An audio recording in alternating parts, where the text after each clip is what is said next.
Bulletin کے آغاز میں سب سے پہلے بات کریں گے کرونا وائرس کی تو پاکستان میں کرونا کے متاثرین تیزی سے بڑھنے لگے۔ ملک بھر میں کرونا کے تصدیق شدہ کیسز کی تعداد 1,08,317 تک پہنچ گئی ہے، جبکہ ایک دن میں 105 افراد جاں بحق ہو گئے، جس کے بعد اموات کی تعداد 2,172 ہو گئی ہے۔ National command and operation centre کے تازہ ترین اعداد و شمار کے مطابق گزشتہ 24 گھنٹوں کے دوران 4,646 نئے کیسز رپورٹ ہوئے۔ پنجاب میں 40,819، سندھ میں 39,555، خیبر پختونخوا میں 14,006، بلوچستان میں 6,788، گلگت بلتستان میں 952، اسلام آباد میں 5,785، جبکہ آزاد کشمیر میں 412 کیسز رپورٹ ہوئے۔ پاکستان میں کرونا سے اہم سیاسی شخصیات متاثر ہونے لگیں۔ وزیر ریلوے شیخ رشید کا کرونا ٹیسٹ مثبت آ گیا۔ سابق وزیر اعظم شاہد خاقان عباسی اور ترجمان مسلم لیگ مریم اورنگزیب، لیگی رہنما ڈاکٹر طارق فضل چودھری، پاکستان تحریک انصاف کے ایم این اے سید فیض الحسن بھی وائرس کا شکار ہو گئے۔ ادھر سابق وزیر اعظم شاہد خاقان عباسی بھی کرونا وائرس کا شکار ہو گئے ہیں۔ پاکستان مسلم لیگ نون کی ترجمان مریم اورنگزیب کے مطابق سابق وزیر اعظم کی کرونا ٹیسٹ رپورٹ مثبت آ گئی ہے، جس کے بعد انہوں نے خود کو اپنے گھر میں ہی قرنطینہ کر لیا ہے۔ پاکستان مسلم لیگ نون کے سینئر رہنما ڈاکٹر طارق فضل چودھری بھی کرونا وائرس کا شکار ہو گئے ہیں، جس کے بعد انہوں نے خود کو اپنے گھر میں ہی قرنطینہ کر لیا ہے۔ بھارت کی طرف سے فضائی حملے کی دھمکی پر انتباہی انداز میں پاکستان نے کہا ہے کہ 27 فروری کے مؤثر جواب کو دشمن ملک یاد رکھے۔ بھارتی وزیر داخلہ امت شاہ نے گیدڑ بھبکی لگاتے ہوئے کہا تھا کہ وزیر اعظم نریندر مودی نے پاکستان میں سرجیکل سٹرائک کی اجازت دے دی ہے۔ بھارت کی اس گیدڑ بھبکی پر رد عمل دیتے ہوئے ترجمان دفتر خارجہ عائشہ فاروقی کا کہنا ہے کہ بھارت فروری میں پاکستان کی جانب سے دیے گئے مؤثر جواب کو یاد رکھے۔ 27 فروری 2019 کو پاکستان نے اپنے عزم اور صلاحیت کا بھرپور مظاہرہ کیا تھا۔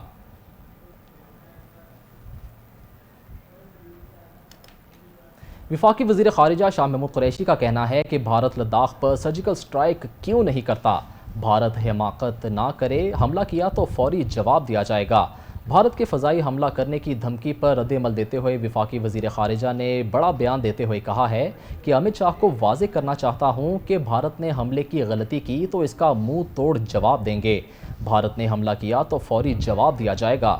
وزارت خارجہ کی طرف سے جاری بیان کے مطابق انہوں نے کہا کہ بھارت یہ گیدڑ بھبکیاں بند کرے۔ امت شاہ کا آج کا بیان غیر ذمہ دارانہ ہے۔ دنیا بھارتی وزیر داخلہ کے بیان کا نوٹس لے۔ پاکستان نے ہمیشہ امن کی بات کی ہے، بھارت معصوم لوگوں کی زندگیوں سے کھیل رہا ہے۔ شاہ محمود قریشی کا مزید کہنا تھا کہ امت شاہ سے پوچھنا چاہتا ہوں کہ ان کا لداخ کے بارے میں کیا خیال ہے؟ بھارت لداخ پر سرجیکل سٹرائک کیوں نہیں کرتا؟ لداخ کے معاملے پر بھارتی میڈیا کیوں خاموش ہے؟ بھارت اپنی ناکامیوں کا ملبہ پاکستان پر ڈالنا چاہتا ہے۔ آمدن سے زائد اثاثہ جات اور منی لانڈرنگ کیس میں مسلم لیگ نون کے صدر شہباز شریف آج نیب لاہور میں پیش ہوں گے۔ قومی احتساب بیورو نے آمدن سے زائد اثاثہ جات اور منی لانڈرنگ کیس میں مسلم لیگ نون کے صدر شہباز شریف کو آج طلب کر رکھا ہے۔ نیب نے اپوزیشن لیڈر کو قرض کی تفصیلات اور بینکس کا ریکارڈ ساتھ لانے کی ہدایت بھی کی ہے۔ شہباز شریف سے منی لانڈرنگ اور اثاثہ جات سے متعلق پوچھ گچھ کی جائے گی۔ منی لانڈرنگ اور آمدن سے زائد اثاثہ جات کیس میں نیب نے شہباز شریف کے داماد ہارون یوسف اور بھتیجی آسمہ ڈار کو بھی شامل تفتیش کر لیا ہے۔ شہباز شریف کی پیشی کے موقع پر کورونا کے حوالے سے سخت حفاظتی اقدامات کیے گئے ہیں۔ نیب دفاتر میں جراثیم کش سپرے بھی کیا گیا ہے۔ اپوزیشن لیڈر کی پیشی کے موقع پر 500 اہلکار تعینات کیے گئے ہیں، جبکہ نون لیگ کی طرف سے پارٹی رہنماؤں اور کارکنوں کو نیب آفس پہنچنے کی ہدایت کی گئی ہے۔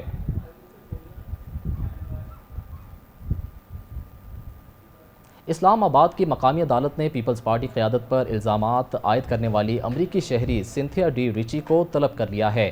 امریکی خاتون کے خلاف اندراج مقدمہ کی پیپلز پارٹی کی درخواست کی ایف آئی اے نے مخالفت کر دی ہے۔ اسلام آباد کے ایڈیشنل سیشن جج عطا ربانی نے بطور ڈیوٹی جج امریکی شہری سنتھیا ڈی ریچی کے خلاف اندراج مقدمہ کی درخواست پر سماعت کی۔ درخواست گزار پیپلز پارٹی اسلام آباد کے صدر شکیل عباسی کی جانب سے موقف اپنایا گیا کہ امریکی خاتون نے سابق وزیر اعظم بے نظیر بھٹو شہید کے خلاف بے بنیاد الزامات عائد کیے ہیں، ان کے خلاف مقدمہ درج کیا جائے۔ وفاقی تحقیقات ایجنسی نے سنتھیا ڈی ریچی کے خلاف مقدمے کی مخالفت کی ہے۔ ایف آئی اے کے وکیل نے بتایا کہ عدالت کو یہ بھی دیکھنا ہوگا کہ کیا درخواست گزار براہ راست متاثرہ فریق ہیں، جس پر فاضل جج عطا ربانی نے ریمارکس دیتے ہوئے کہا کہ دیکھنا آپ کا نہیں، عدالت کا کام ہے۔ امریکی خاتون سنتھیا ڈی ریچی کو بھی نوٹس میں لانا چاہیے کہ آئندہ سماعت پر بلا لیتے ہیں۔ عدالت نے پاکستان ٹیلی کمیونیکیشن اتھارٹی سے جواب طلب کرتے ہوئے سنتھیا ڈی ریچی کو خود یا وکیل پیش کرنے کے لیے نوٹس جاری کر دیا ہے۔ مقدمے کی مزید سماعت 13 جون کو ہوگی۔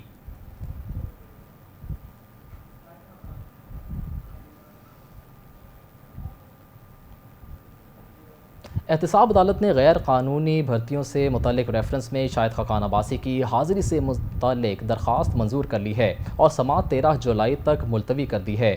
احتساب عدالت کراچی میں شاہد خاقان عباسی اور دیگر کے خلاف غیر قانونی بھرتیوں سے متعلق ریفرنس کی سماعت ہوئی۔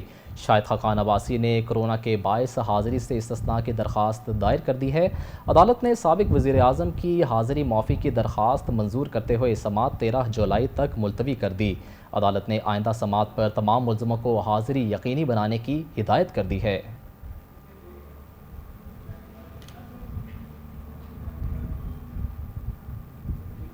خبریں اور بھی ہیں لیکن اس بریک کے بعد۔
کیا ہے آدم کی تخلیق کا مقصد؟ کیا ہے رموز کائنات؟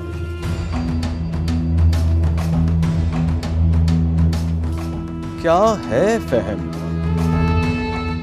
کیا ہے تفہیم؟ کیا ہے سوچ؟ کیا ہے نظریات؟ اگر آپ کے ذہن میں پل رہے ہیں سوالات اور آپ تلاش کر رہے ہیں ان کے جوابات، تو آپ کو چاہیے ایک راہنما۔